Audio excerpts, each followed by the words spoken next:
Okay, so good day everyone. So we are andito naman tayo sa another lesson.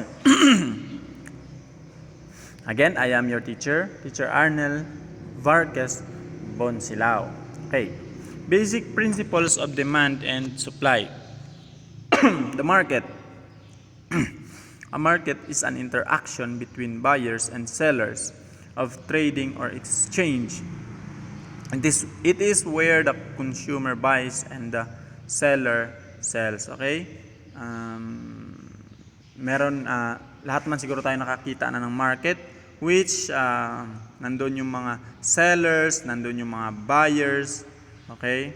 It is the place where we can buy our needs and our wants. Okay? The goods market is the most common type of market because it is where we buy consumers goods. Okay? Usually yung goods market is yung binibilhan talaga natin ng mga kinakailangan natin or yung mga gusto natin. That is what we call the goods market. Okay, the labor market, okay, is where workers offer services and look for jobs and where employers look for workers to hire. Okay, this is the market which which this is the market for the yung naghahanap ng mga trabaho or yung nagbibigay ng mga trabaho. This is for the employers and employees, okay? Kung ano yung gusto mong trabaho or ano yung yung natapos mong pag-aralan para pagtrabahuan. Okay. There is also the financial market, which includes the stock market where securities of corporations are traded. Okay? So that is financial market. Okay, demand. It is logical for people to expect an increase in the demand for bathing suits, ice cream, suntan lotion and umbrellas during summer. Okay. During summer, 'di ba? Bentang-benta yung ice cream kasi nga napakainit ng paligid, napakainit ng ulo ng nanay mo during summer, 'di ba? So, kapag pinapagalitan ako ng nanay ko kasi napakainit ng ulo ng nanay ko, bumibili talaga ako ng ice cream, okay? Pero hindi para sa akin, para sa kanya, para lumamig yung ulo ng nanay ko. Okay. Okay, suntan lotion, usually kapag summer, 'di ba? Naliligo talaga yung mga tao sa beach, okay? That's why suntan lotion is demand kasi nga ginagamit 'yan ng mga naliligo sa beach. Okay, umbrella. Okay? Kasi nga kapag summer, gumagamit talaga tayo ng umbrella kasi nga napakainit. Ako talaga gumagamit talaga ako ng umbrella. Yung napakalaki, yung parang tent. Okay? Kasi nga napakainit talaga kapag summer, 'di ba? Napakainit talaga kapag summer. Okay, take note. And then during the typhoon months, people may start buying raincoats, boots, and cold medicines, okay? During naman kapag tag-ulan, kasi nga umuulan, wala naman sigurong tag-ulan na umiinit. Okay, kapag tag-ulan naman kasi is we need raincoats, boots, kasi nga bumabaha. Dito sa amin actually hindi bumabaha kasi yung bahay namin is napakataas, okay? 4 storage yung bahay namin. Yes. And kapag bumabaha naman sa labas, hindi ako gumagamit ng boots kasi meron akong speedboats. Okay? Hindi boots speedboats. Okay. And of course, cold medicines kasi nga uso ang sakit kapag tag-ulan. Pero nung tag-ulan nung nakaraang mga buwan, walang nagkakasakit dito sa amin. Kasi nga takot sa COVID, baka damputin ng mga pulis. Okay. Okay. Umbrella is also a demand for this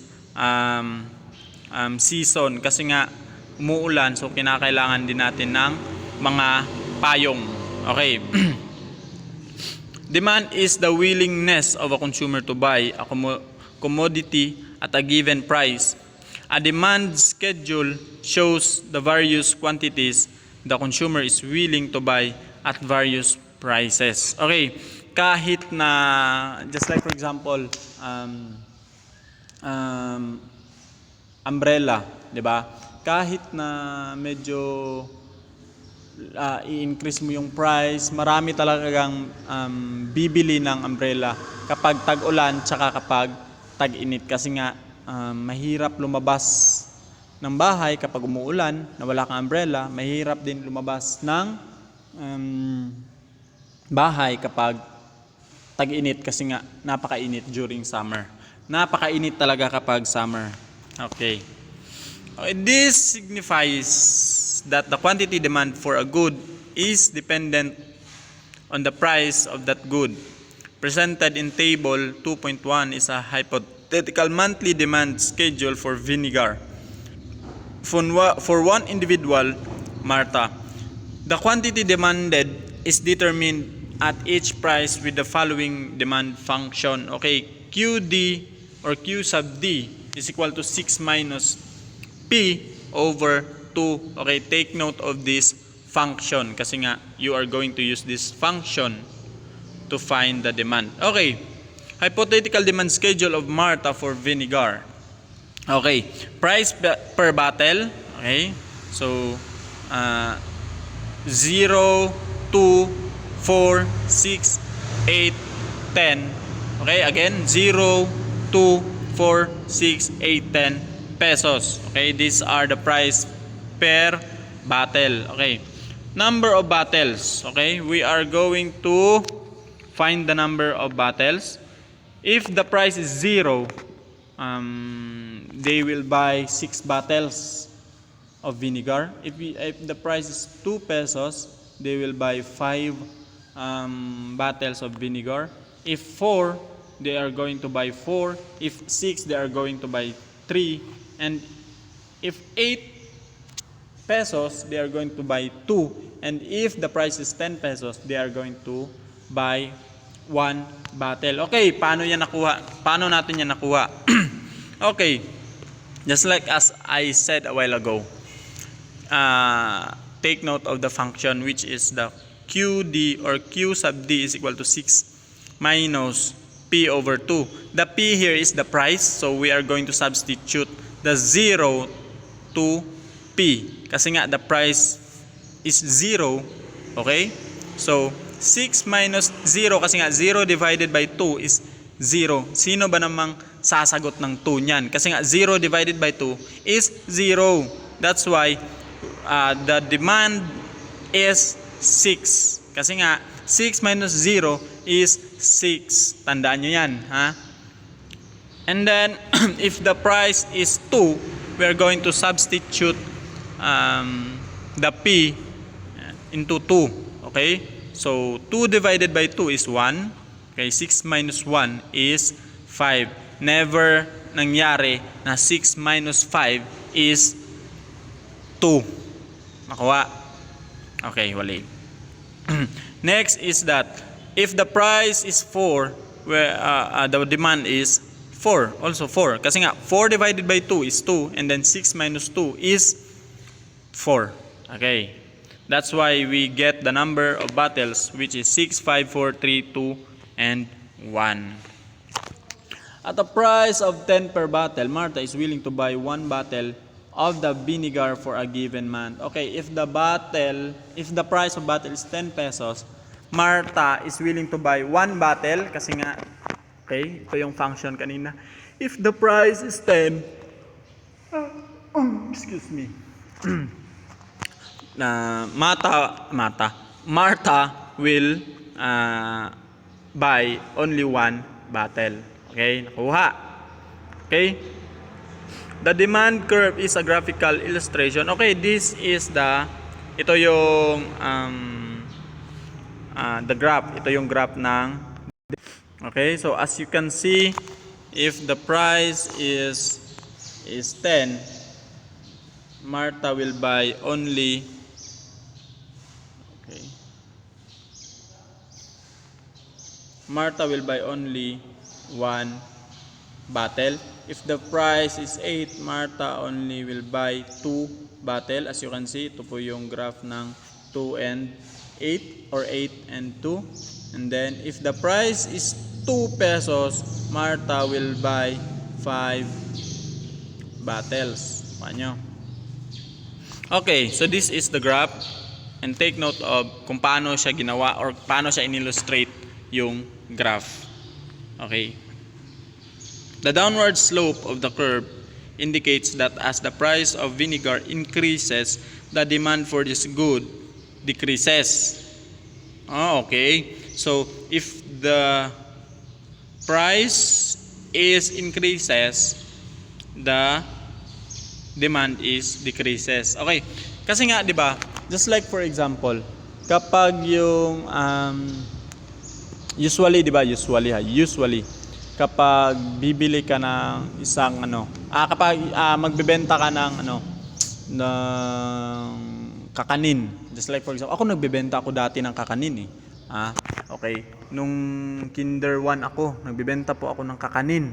And then nung nagbenta ako ng kakanin, yung price ng banana Q, kasi nga banana Q yung binebenta ko. Yung isang stick ng banana Q is binebenta ko ng 50 pesos. Isang banana lang yan isang banana. Binebenta ko siya ng 50 pesos. Napakaraming bumibili sa akin. Napakadaming, usually kapag minsan nga 5 minutes lang nauubos na yung benta ko. And then binibenta ko siya ng 50 pesos. Nung next week, binenta ko na siya ng 100 pesos. And the same pa rin yung banana, yung saging. Isa lang pa rin, isang stick, isang banana or isang saging lang. Binenta ko siya ng 100 pesos. Nako, isa lang talaga yung bumili. Kasi nga medyo mahal na daw. So nag-decrease yung demand kasi nga tinaasan ko yung presyo. And alam nyo kung sino yung bumili. Yung bumili is yung nanay ko. Okay, so iyon lang share lang. Okay, income effect is felt when a change in the price of a good changes consumers' real income or purchasing power, which is the capacity to buy with a given income. In other words, purchasing power is the volume of goods and services one can buy with his or her income. Okay, it is the matter of income. Kapag malaki yung income ng isang tao, mas marami or mas nabibili niya yung gusto or yung kinakailangan niya. Which is kapag mababa naman or kakaunti naman yung income, usually medyo hindi mo mabibili yung usually na kinakailangan or gusto ng isang tao. Okay, it is a matter of income. Substitution effect, ito naman yung kapag, just like for example, nagluluto ka. Ako dati grade 2 ako, marunong na talaga akong magluto.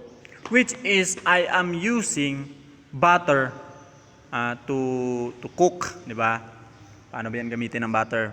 Okay, kapag nagluluto ako, ginagamit ko yung butter.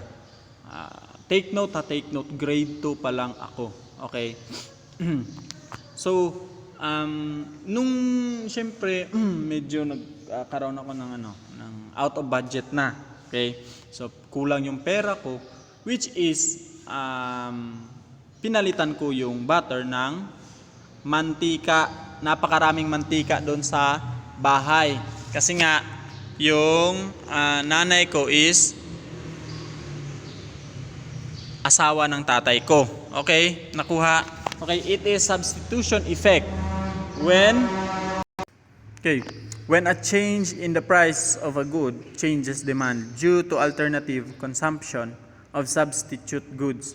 For example, lower price encourages consumption away from higher priced substitutes on top of buying more with the budget. Income effect. Okay. Conversely, higher price of a product encourages the consumption of its cheaper substitutes. further discouraging demand for the former, already limited by less purchasing power. Okay, this is an example of substitution effect. Kapag kulang yung budget mo or medyo nagmahal yung, okay, just like for example, nagmahal yung butter, so since na mas mura yung mantika, so you have to use oil instead of butter. Okay, the law of demand. After observing the behavior of price and quantity demanded in the above schedule, we can now state the law of demand. Okay. As price increases, the quantity demanded for that product decreases. The low price of the good motivates the consumer to buy more. When price increases, the quantity demanded for the goods decreases. Okay. Just like what I said a while ago. Kapag yung price is nag-increase, kagaya nung example ko kanina, which is yung nagbebenta ako ng saging, which is binibenta ko siya ng 50 pesos yung isang stick. Okay? So, napakaraming bumibili kasi nga napakamura. 50 pesos 50. Okay? So, napakaraming bumibili. Nung pinataasan ko yung price, yung isang stick ng banana naging 100 pesos. So, isa na lang yung bumili. Kumbaga, nag-decrease yung bumili. Kasi nga, pinataasan ko yung price. Kapag ka naman yung 50 pesos ko na saging, binabaan ko yung price, naging 49 pesos na lang yung saging. So, napakaraming bibili. Kasi nga, binabaan ko yung price. Nakuha? Binabaan ko yung price. That's why, from 50 pesos, binabaan ko siya into 49 pesos, napakadami na yung bumili or tumaas yung bilang ng bumili. From 150 person na bumibili sa akin, naging 151 na yung na yung bumibili. Nakuha? Okay, that is the law of demand.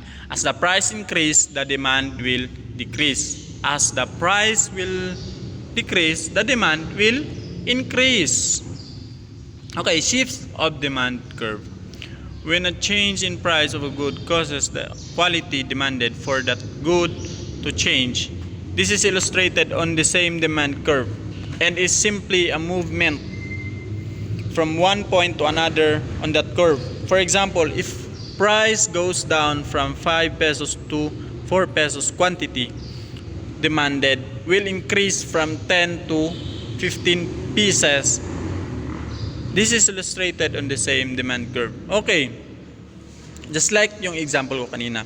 Okay?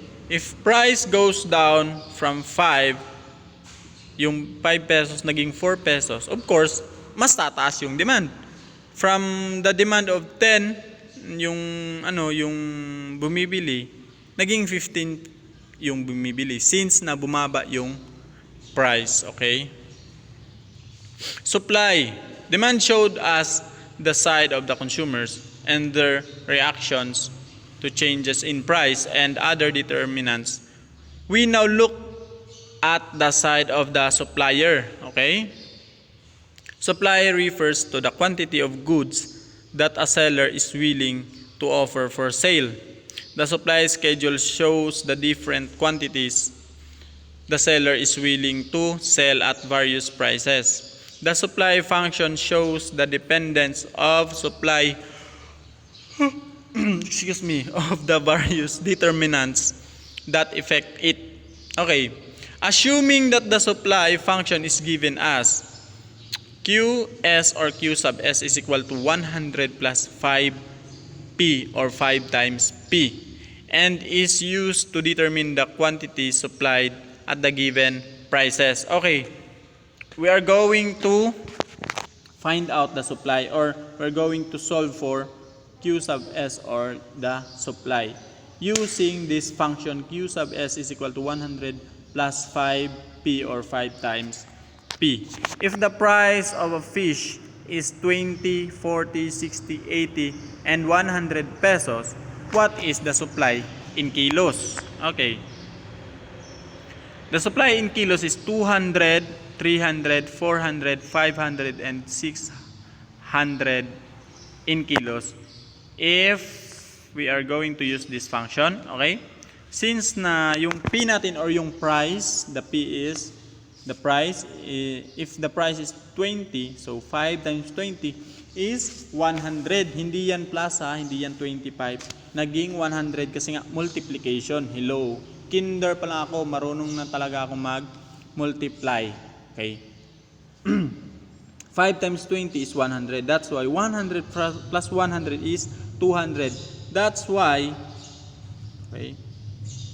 Sige na tag that's why ani. Okay, that's why if the price is 20 pesos, the supply is 200. What about if the price is 40? So 5 times 40 is equal to 200, and 100 plus 200 is 300. That's why the supply is 300. Okay, the same process as you can see. Okay, this is the graph of the illustration of the table. So as you can see, if the price is 20 pesos, the supply is 200. Kuha.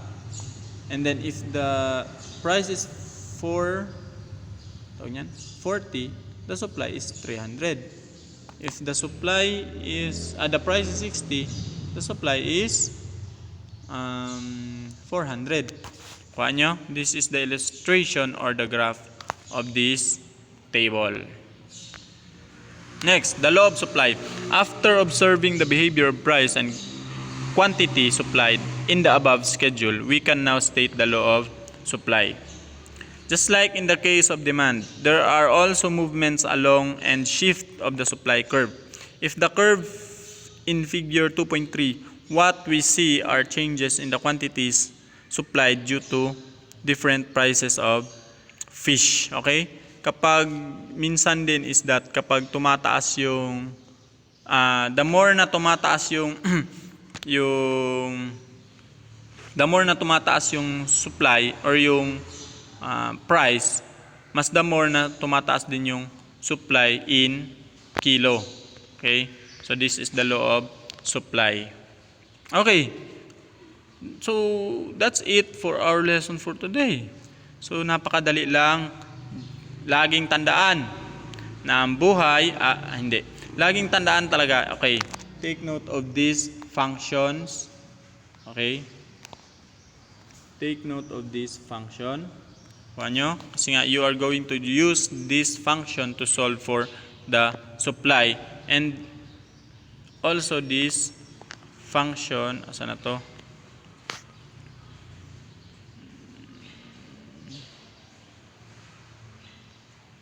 Okay, also take note of this function kasi nga you are going to use this function to solve for the demand. Okay, so that's it for today. Thank you and God bless.